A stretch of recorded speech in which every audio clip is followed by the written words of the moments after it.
Hai semuanya, balik lagi sama Calon Sarjana.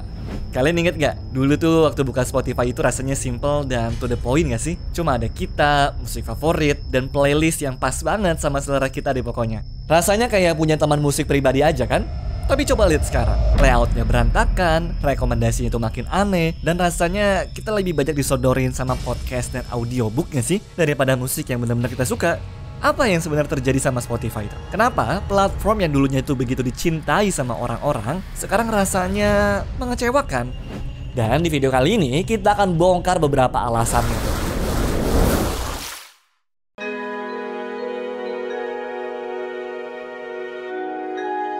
Sebelum bahas Spotify-nya, kalian pernah ngebayangin gak gimana rasanya hidup di zaman bokap nyokap kita dulu kalau mau dengerin musik ya? Gak bisa seenaknya streaming lagu baru. Mau dengerin satu band, ya harus beli satu album penuh, entah itu kaset atau piringan hitam. Mau bikin playlist sendiri, aduh repotnya minta ampun deh. Tapi sekarang buka Spotify ya beres kan? Jutaan lagu udah siap diputar. Gampang banget deh pokoknya. Tapi sadar gak sih, kemudahan ini ternyata punya sisi gelap yang mengubah total industri musik. Dulu, musik itu dimiliki. Sekarang gimana? Musik itu diakses. Perubahan ini dimulai waktu musisi itu mulai masuk ke platform digital seperti YouTube, sampai akhirnya lahirlah tuh sang raja, yaitu Spotify di tahun 2008 atau baru masuk Indonesia di tahun 2016. Buat kita sebagai pengguna, ini udah kayak surga dunia lah. Gak perlu lagi beli album mahal, tinggal pilih lagu yang disuka, terus bikin playlist sesuka hati, beres deh. Tapi dibalik semua kemudahan itu, disinilah masalahnya. Kemudahan streaming ini ternyata kayak pedang bermata dua. Pertama, pendapatan musisi itu anjlok. Dulu musisi itu dapat duit banyak ya dari penjualan album fisik. Sekarang gimana? Ya pendapatan dari streaming itu receh banget per lagunya. Banyak musisi jadi lebih susah hidup layak cuma dari musiknya. Nah yang kedua, tren musik jadi super singkat. Ini nih yang paling berasa. Karena semua lagu tuh ada di ujung jari kita, tren itu jadi cepat banget bergantinya kan? Mirip lah kayak di TikTok, hari ini viral, minggu depan gimana? Udah dilupain mungkin. Nah akibatnya, artis baru susah banget nembus tuh. Mereka harus bersaing sama jutaan lagu lainnya. Kalaupun nih lagunya sempat viral, sering banget palingan ya bertahan semusim aja lah. Terus apa? Dilupakan. Susah banget teman-teman kalau dari penyanyi-penyanyi yang ngaku belakangan ini ya ngebangun basis fans tuh yang begitu loyal. Lalu hubungan emosional juga hilang. Kita jadi jarang teman-teman dengerin satu album penuh kan dari awal sampai akhir. Kita palingan cuma pilih lagu yang enak, masukin playlist, terus ganti deh.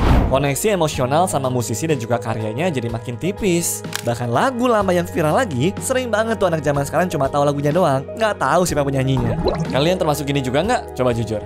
Dan berikutnya, yang ketiga nih adalah algoritma jadi raja. Spotify itu kalau kalian perhatiin, bikin playlist nih otomatis sesuai kebiasaan kita. Nah, kedengarannya memang bagus sih di awal, tapi ini nih yang bikin kita terjebak di gelembung selera kita sendiri. Kita jadi jarang nemu musik baru dari genre yang bener-bener beda teman-teman. Karena apa? Ya algoritmanya tuh selalu nyuapin kita dengan yang mirip-mirip. Jadi kalau pertanyaan sekarang, ini kemajuan atau kemunduran? Ya era streaming ini memang sih bikin musik tuh jadi lebih mudah diakses sama semua orang. Tapi di saat yang bersamaan, hal begini juga membuat musik jadi lebih sekali pakai. Terus trennya cepat basi dan bikin sulit para musisi, terutama yang baru nih, untuk bisa bertahan hidup dan membangun karir dalam jangka waktu yang panjang.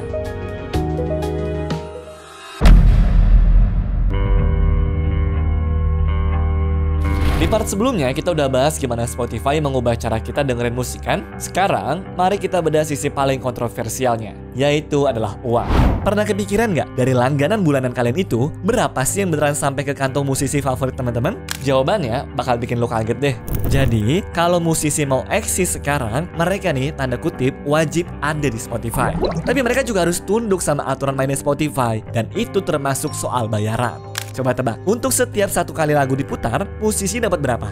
Zaman dulu nih teman-teman kalau beli CD, dari satu album terjual, musisi itu bisa dapat sekitar Rp16.000. Nah, zaman sekarang ataupun di Spotify ya maksud gue, untuk satu kali stream lagunya ini, musisi itu rata-rata cuma dapat Rp65 perak saja teman-teman. Lu nggak salah dengar kok, 65 perak.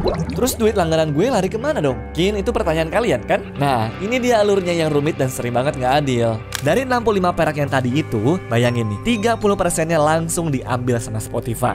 Sisa 70%-nya nggak langsung ke musisi juga. Tapi tahu nggak kemana? Iya betul, dikasih dulu ke pemegang hak, yaitu label rekaman raksasa. Nah, dari sisa itu, si label rekaman tuh bisa ngambil jatah 70% sampai dengan 80% untuk diri mereka sendiri. Jadi, yang sampai ke kantong si musisi cuma remah-remahnya doang. Dan bukan cuma bayarannya doang ya yang receh, peraturannya juga makin aneh kalau gue bilang mah. Sejak tahun 2024 nih, Spotify bikin aturan baru tuh teman-teman, yang makin nyekek musisi-musisi kecil.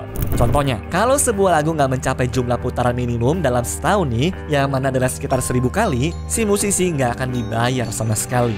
Nol, zong. Terus kalau gitu duitnya kemana? Ya dipakai buat nombokin tanda kutip bayaran ke musisi-musisi raksasa dan juga label-label besar. Kacau kan? Jadi sistemnya ya kayak piramida terbalik lah. Yang kaya makin kaya, yang kecil makin susah. Nah, karena sistem yang nggak adil ini, gak heran kalau Spotify itu sering dituntut. Contohnya kasus sama Wixen Music Publishing tuh teman-teman. Mereka nuntut Spotify sebesar 21 triliun rupiah karena dianggap seenaknya tuh memakai lagu-lagu mereka tanpa lisensi yang benar. Simpulannya jadi gimana? Di satu sisi memang Spotify itu memang ngebantu teman-teman mengurangi pembajakan dan bikin musik jadi gampang diakses.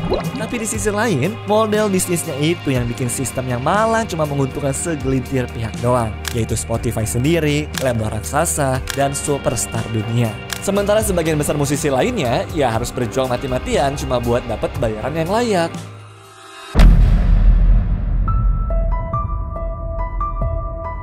Sekarang pertanyaannya, terus gimana cara musisi itu bertahan hidup kalau cuma ngandelin streaming doang? Dan lebih penting, sadar gak sih kalian kalau Spotify itu tuh diam-diam ngendalin cara musisi membuat lagu loh, dan bahkan mempelajari kebiasaan kalian semua untuk dijual. Jadi karena bayaran dari streaming itu kecil banget, banyak musisi yang lagi butuh duit akhirnya terpaksa mengambil jalan pintas yang menyakitkan, yaitu menjual hak kepemilikan ataupun katalog lagu-lagu mereka. Artinya, mereka tuh menjual mahakarya mereka ini ke perusahaan investasi demi dapat uang tunai cepat. Risikonya apa? Yang mereka kehilangan kontrol total atas lagu-lagu yang sudah mereka ciptakan dengan susah payah. Biasanya ini adalah pilihan yang diambil kalau sudah bener-bener kepepet teman-teman. Makanya Taylor Swift nih sempat narik semua lagunya dari Spotify itu tahun 2014 kemarin buat ngelawan mereka pastinya. Ya biar ibaratnya lu benerin dulu deh sistemnya, baru gue balik lagi nanti. Tapi kalian kan juga udah denger sendiri teman-teman barusan tuh gimana nasibnya artis kecil. Dan sayangnya waktu Spotify disuruh ngasih tanggapan, mereka cuma ngasih jawaban diplomatis dan bilang bakal evaluasi biar sama-sama enak. Ya memang buat orang-orang baru ini mereka tuh punya kesempatan terkenal lewat traffic bikinannya si Spotify. Jadi karyanya itu ada kemungkinan bakal dilirik dan juga dilihat sama orang. Tapi masalahnya semuanya udah dirancang sama mereka. Mereka diem-diem tuh ikut campur dalam proses kreatif dan membentuk cara kita menikmati musik. Misalkan nih dari indikator lagu aja deh. Biar sebuah lagu tuh dianggap dihitung tanda kutip nih dan juga masuk algoritma, para pendengar harus muterin lagu itu minimal 30 detik.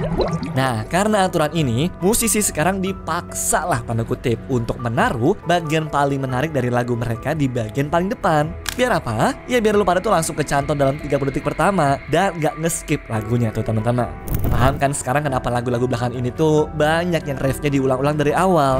Ya ini semua biar nantinya dicocokin ke playlist yang terbentuk secara otomatis seperti ini. Dengan tujuan buat ngelompokin lagunya untuk berbagai skenario dan juga mood kita. Tapi bukan berarti ini ada karena mau mempermudah hidup pendengar lagunya ya. Justru daftar itu semata-mata biar Spotify punya kesempatan buat cari uang tambahan. Ini kelihatan dari artikelnya tuh The Bluffler yang ngebeda kalau playlist berdasarkan mood itu strateginya mereka buat bertumbuh supaya pas listing di bursa saham kelihatan sebagai perusahaan hebat. Tapi dari situ mereka ternyata berbuat lebih jauh lagi. Spotify ini ternyata menjual data dari kebiasaan lu pada waktu dengerin playlist ini ke perusahaan-perusahaan iklan. Mereka jadi tahu, oh orang ini lagi sedih nih, atau oh orang ini lagi butuh motivasi nih. Hasilnya iklan-iklan yang muncul di handphone kalian tuh bakal disesuaikan deh sama mood dan kebiasaan kalian semua, sehingga memancing juga lah untuk spend di tempat-tempat tertentu. Jadi Spotify bukan cuma platform musik aja ya, mereka itu adalah mesin bisnis raksasa yang sangat cerdas teman-teman. Spotify nggak cuma mengubah cara kita dengerin lagu, tapi juga cara musik dibuat dan cara kita menjadi target iklan. Canggih sih, tapi sekaligus sedikit menakutkan nggak sih ini?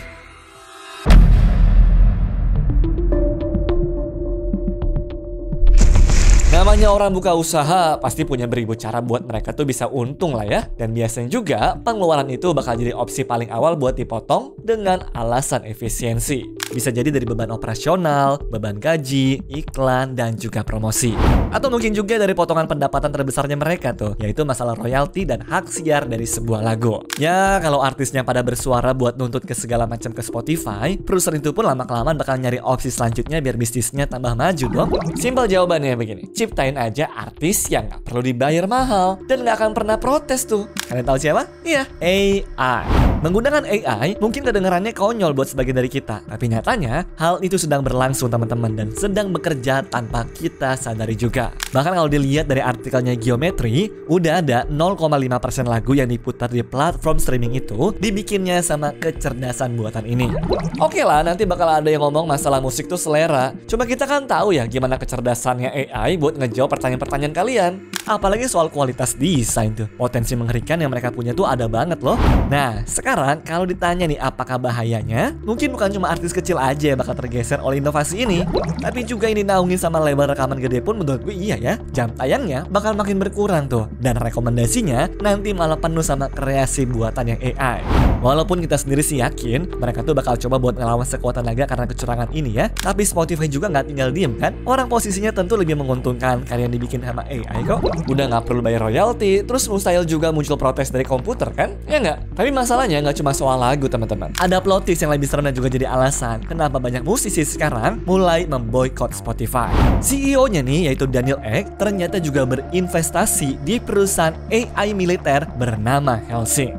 Perusahaan ini mengembangkan teknologi AI untuk apa? Untuk drone tempur dan sistem persenjataan lainnya teman-teman. Para musisi langsung marah besar tuh. Mereka merasa dikhianati dua kali. Pertama, Spotify mengembangkan AI yang bisa gantiin mereka. Dan kedua, uang yang dihasilkan dari karya seni mereka nih secara nggak langsung ikut mendanai pengembangan teknologi perang. Nah, karena alasan-alasan ini, banyak musisi dan juga band-band tuh mulai menarik lagu-lagu mereka dan bikin gerakan boykot Spotify.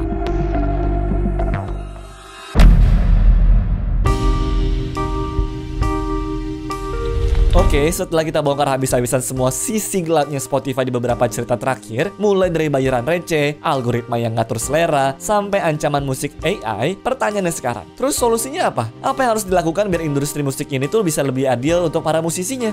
Intinya teman-teman, masalah utamanya adalah ekosistem yang diciptakan sama Spotify ini sudah mengubah total industri musik. Jadi, mereka juga harus tanggung jawab. Ancaman AI itu nyata banget soalnya, tapi masalah yang ada di depan mata sekarang ini yang haruslah dibenahi dulu. Para musisi, terutama yang independen, sebenarnya cuma minta hal-hal yang simple dan juga fair aja kok. Pertama, bayaran yang adil. Gak peduli deh lo itu tuh Taylor Swift ataupun artis indie nih yang baru punya 1000 pendengar, setiap stream harus dihargai dengan layak. Gak ada lagi sistem yang cuma menguntungkan yang sudah kaya lah. Semua harus punya kesempatan yang sama ya. Kedua, transparansi total. Sistem bayarannya harus jelas. Berapa persen untuk Spotify, berapa untuk label, berapa juga untuk artis. Gak ada lagi tuh potongan-potongan siluman atau perhitungan rumit yang gak bisa dimengerti. Semua harus terbuka. Kenapa ini penting untuk Spotify? Karena kalau mereka tuh nggak berubah, jangan kaget teman-teman. Kalau nanti para musisi dan juga bahkan pendengar cabut semua dan pindah ke platform lain yang lebih adil dan menghargai para kreatornya. Sebagai pendengar, kita juga punya power guys. Kalau lu benar-benar suka sama seorang musisi, dukung mereka secara langsung lah. Beli merchandise resmi mereka, datang ke konsernya mungkin, atau bahkan beli album digitalnya. Hal-hal kecil kayak begitu memberi dampak yang jauh lebih besar daripada ribuan stream di Spotify. Jadi perang untuk masa depan musik ini masih terus berjalan ya. Spotify mungkin sudah ngubah cara kita dengerin lagu, tapi sekarang saatnya kita semua ini teman-teman dan juga para musisi yang menuntut perubahan balik biar ekosistemnya tuh jadi lebih sehat untuk semuanya. So, situ dulu kali ya pembahasan kita soal Spotify kali ini. Sampai jumpa lagi di video-video selanjutnya. Bye-bye. Anyways, cukup sampai di sini ya guys video hari ini. Sampai jumpa di video selanjutnya. Dah.